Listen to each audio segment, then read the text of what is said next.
एक समय की बात है, शौनक जी ने पूछा, संसारिक प्रपंच से मुक्त एवं विचरणशील नारद जी सनकादिक आदेश के साथ उनका संयोग कैसे बना, कृपा करके बताइए। तब सूत जी महाराज ने कहा, अब मैं तुम्हें भक्तिपूर्ण कथानक सुनाता हूं जो सुखदेव जी ने मुझे अपना अनन्य शिष्य समझकर, अनन्य नहीं अनन्य शिष्य समझकर मुझे सुनाया था। मैं तुम्हें वो कथानक सुनाता हूं, बड़े ध्यान से सुनो। एक बार की बात है, देवर्षि नारद भ्रमण करते हुए हिमालय की कंदराओं में पहुंचे और हिमालय की कंदराओं में बड़े चिंतामग्न थे। उनके मुखमंडल पर चिंता की लकीरें प्रत्यक्ष देखी जा सकती थी। तो सनकादिक ऋषियों ने उनके हृदय में, मुख में जब देखा कि मुखमंडल मुरझाया हुआ है, तो देवर्षि नारद को बुलाया और कहा, कथम ब्रह्मदीन मुखम कुतश्चिंता तुरो भवान त्वरितम गम्यते कुत्रः कुतश्चागमनम तवः। ब्रह्मान, आपका मुख उदास क्यों है? आप चिंता तुर कैसे हैं? इतनी जल्दी जल्दी आप कहाँ चले जा रहे हैं? क्या बात है? क्या समस्या है? अरे आप जैसे त्यागी पुरुष को इतने व्याकुल होते हुए देखकर हमें अच्छा नहीं लग रहा है। आप किस लिए दुखी हैं? जैसे किसी धन, आपका उदासी, आपकी जो चिंता है ऐसी लग रही है जैसे किसी धनवान का सारा धन लुट गया हो। जैसे सारा धन लुट जाने पर वो चिंता तुर हो जाता है, वैसे ही आज आप दिख रहे हो। कारण क्या है? रीजन क्या है? बताइए। देवर्षि नारद कहते हैं, भगवान, अहम तो पृथ्वी यातो ज्ञात्वा सर्वोत्तमामिति पुष्करम च प्रयागम च काशी गोदावरी तथा हरिक्षेत्रम कुरुक्षेत्रम श्रीरंगम सेतुबंधनम एवमादिषु तीर्थेषु भ्रममाण इतस्ततः। नारद जी ने कहा, मैं सर्वोत्तम लोक समझकर पृथ्वी पर गया था, और पृथ्वी पर मैं जब गया तो अनेकों तीर्थों स्थानों में गया। श्रीरंगम सेतुबंधनम, प्रयाग भी गया, काशी भी गया, गोदावरी भी गया, रामेश्वरम भी गया, हर जगह गया। ये सोच के गया था कि वो पृथ्वी लोक बड़ा श्रेष्ठ लोक है, हम वहाँ जाएंगे तो हमारे मन को भगवत संबंधित चर्चाएं सुनने को भी मिलेंगी और शांति भी प्राप्त होगी। परंतु सत्यम नास्तिम तपः शोचम दया दानम न विद्यते उदरम भरिणो जीवा बराका कूट भाषिणः। जब मैं पृथ्वी पर गया तो वहां की तो स्थिति बदली हुई है। ध्यान से सुनना, नारद जी ने उस समय कहा था और आज भी बात यही है, सत्य यही है। सत्यम नास्ति, यहां सत्य नहीं है, तप नहीं है। अच्छा बताओ, सत्य है? आज एक व्यक्ति ऐसा बता दो कि वो उसके बोलने से हमको लगता हो कि नहीं ये व्यक्ति सत्य बोलता है, 100%। बताओ, आपका कोई रिश्तेदार का नाम बताओ कि जो बोल दे वो कटु सत्य हो जाए। नहीं, ये तो अकाट्य सत्य है, ये कभी झूठ नहीं बोलेगा, जिस पे आप ब्लाइंडली फेथ कर लें। पहले लोग होते थे बातों के लिए काम करते थे, अरे जुबान दे दी, जा बोल दिया ना, प्राण जाए वरु, जोर से बोलो। आज प्राण जाए पर नोट न जाए। कितने लोगों को आप देखेंगे इतना लंबा लंबा झूठ बोलते हैं योजनाबद्ध तरीके से, और फिर भी पेट नहीं भरता है। सुबह से शाम तक लंबे लंबे झूठ बोलते हैं और फिर भी संतुष्ट नहीं है। अरे भैया, जितना झूठ बोल रहे हो उतना ही पाप की गठरी तुम्हारे सर पे रखी जा रही है। ये जो जो चीजें झूठ से मिलेंगी ये तो ना तुच्छ हैं, आज नहीं तो कल छूटी जानी है। लेकिन सत्यम नास्ति, तपः शौचम, न तो सत्य है, न तप है, न शौच है। शौच भी न भीतरी है, न बाहरी पवित्रता। दया भी नहीं है, दान भी कुछ नहीं रहा। बेचारे जीव केवल अपने उदर भरने के प्रयास में लगा हुआ है। कैसे भी मेरा पेट भर जाए, मेरा पेट भर जाए तो मेरे परिवार का पेट भर जाए, परिवार का पेट भर जाए, बोले फिर हमें किसी से मतलब नहीं है, मैं और मेरा। अच्छा बताओ, ये सत्य है? क्या सत्य है? जोर से बोलो, जोर से बोलो। सत्य है ना? मेरा पेट भरा रहे और मेरे परिवार का पेट भरा रहे, बाकी के सब अरे हमें का मतलब पड़ रहा है, दुनिया में खाए दे रही है का? ये दुनिया तेरी नहीं है और ये परिवार भी तेरा नहीं है। जिसने तुझे परिवार दिया, जिसने तुझे जीवन दिया, ये संसार भी उसी का दिया हुआ है। अगर किसी भूखे को हंसा सके, भूखे को रोटी खिला सके, तो इसमें तेरा कोई बहुत बड़ा काम नहीं है। तुझे हर दिन कोई दे रहा है जिससे तू खा पा रहा है। जो तुझे दे रहा है वो उसको भी दे सकता है, पर शायद तुझे इसलिए एक्स्ट्रा दे दिया कि वो तुझे नापना चाहता है कि क्या तू भी किसी को खिला पा रहा है। अगर मैं तुझे खिला रहा हूं, क्या मेरा गुण तुझ में आया? क्या तू भी किसी बेसहारे का सहारा बन सकता है? ये भगवान शायद हमारी परीक्षा लेता है। न दान है, सिर्फ उदरम,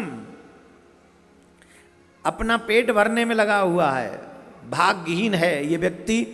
मंदा सुमंद मतयो मंद भाग्या हाद्रुतः, पाखंड निरता संतो विरक्ता सब परिग्रह। महाराज, जीव असत्यवासी हो गए हैं, आलसी हो गए हैं, मंद बुद्धि हो गए हैं, भाग्यहीन हो गए हैं, उपद्रवग्रस्त हो गए हैं, जिनको आजकल आप लोग कहते हो आतंकवादी। क्या कहते हो?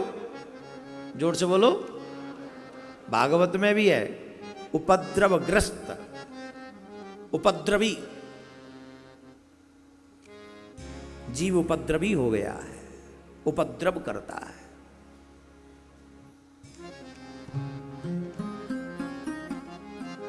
और भाग्यहीन हो गया है, अल्पायु तो है ही, मंद बुद्धि हो गया है। मंद बुद्धि का मतलब समझ रहे हो? जो कुछ भेद न कर सके, भला किसमें बुरा किसमें, ये समझने का जिस पे निर्णय करने की क्षमता जिसमें नहीं है।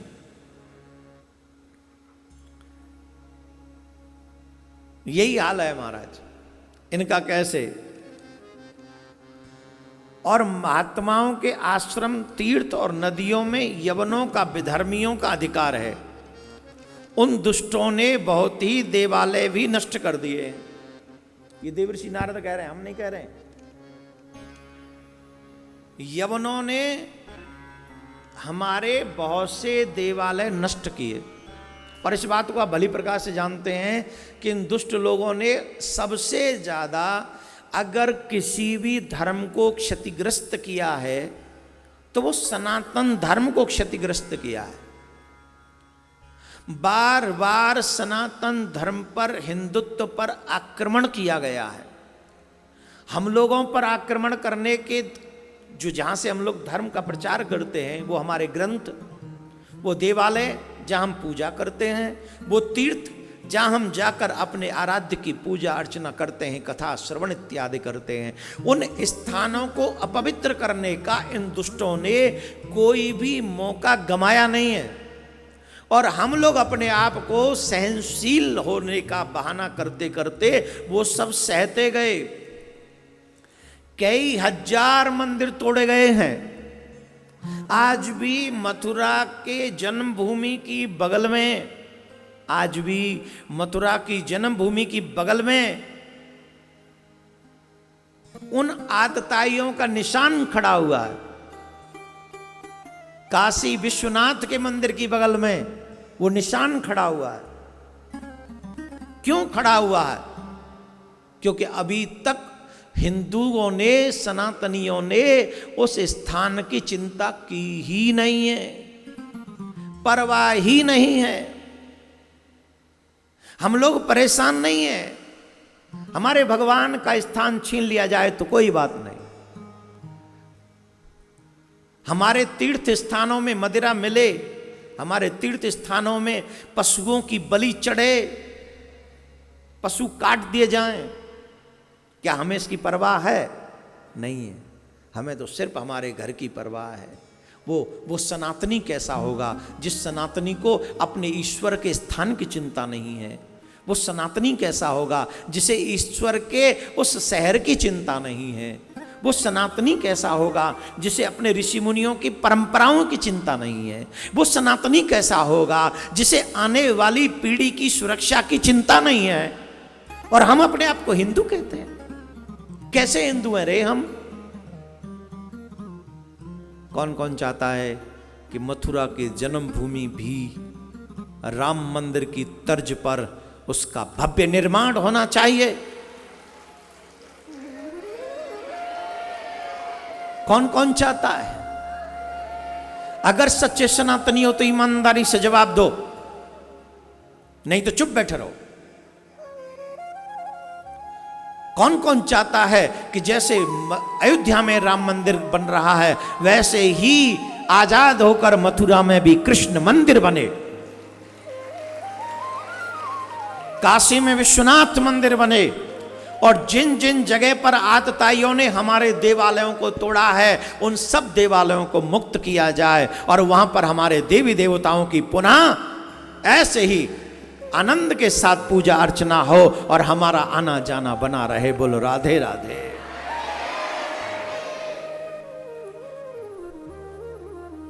चाहते हो कि नहीं? कौन कौन चाहते हैं? कौन कौन चलेगा मेरे साथ? चलें कल? फिर कथा कौन करेगा? लेकिन नहीं, हम सबको इसके लिए कुछ न कुछ करना चाहिए, सावधान होना चाहिए। जरूर से जरूर इन देवालयों की रक्षा, तीर्थों की रक्षा हम सबको करनी चाहिए। अदरवाइज जो भागवत में लिखा है विधर्मियों के अधिकार में आ गए हैं। क्यों आ गए हैं? क्योंकि हम मौन हो गए हैं। अगर हम मौन नहीं रहेंगे, और तथा कथित जो लोग अपने आप को सेकुलर कहते हैं, सबसे पहला तो उनको पाठ पढ़ाना चाहिए जो अपने आप को हिंदू सेकुलर कहता है। सेकुलर थे तो पाकिस्तान चले जाते, सेकुलर थे तो पाकिस्तान बंटते समय कह देते थे कि नहीं, पाकिस्तान नहीं बटेगा, हम सब सेकुलर हैं, हम सब एक जगह पर रहेंगे, हिंदुस्तान पाकिस्तान दो नहीं होंगे, एक ही देश होगा। तब मानते कि तुम सच्चे सेकुलर हो। और एक बात, जो सेकुलरता का पाठ हमें पढ़ाते हो, वो सेकुलरता का पाठ अगर तुम्हारी जुबान में ताकत है ना, पाकिस्तान में जाके पढ़ाओ। तुम्हें नानी याद ना दिला दे तो मेरा नाम बदल देना। पढ़ाओ जाके सेकुलरता का पाठ। हमारे देवालय तोड़ दिए जाते हैं और हम सेकुलर बन के, हमारे देवालय पाकिस्तान में तोड़े जाते हैं, हमारे देवालय बांग्लादेश में तोड़े जाते हैं, हमारे देवालय हिंदुस्तान में तोड़े जाते हैं, और हम लोग मौन रहते हैं। इतने भी मौन न रहो कि आने वाली पीढ़ी हम पर, हमारे नाम पर, नाम आते ही चिढ़ जाए और कह दे कि अगर हम जिंदा होते तो अपने पूर्वजों को हम मार देते। उस समय हम होते तो उन्होंने हमारे लिए कुछ किया ही नहीं। तो आइए थोड़ा सा अपने धर्म के लिए भी सोचना चाहिए, अपने धर्म के लिए कुछ करना चाहिए। राधे राधे बोलना पड़ेगा। हे महाराज, न योगी नेव सिद्धो वा न ज्ञानी सत्क्रियो नरः कलिदावा नलेनाद्य साधनम भस्मतां गतः। न तो कलयुग में अब कोई सत्कर्म करने वाला ही है, न कोई योगी बचा है महाराज, न कोई सिद्ध बचा है। सारे साधन इस समय कलिरूपी दावानल से जलकर भस्म हो गए हैं।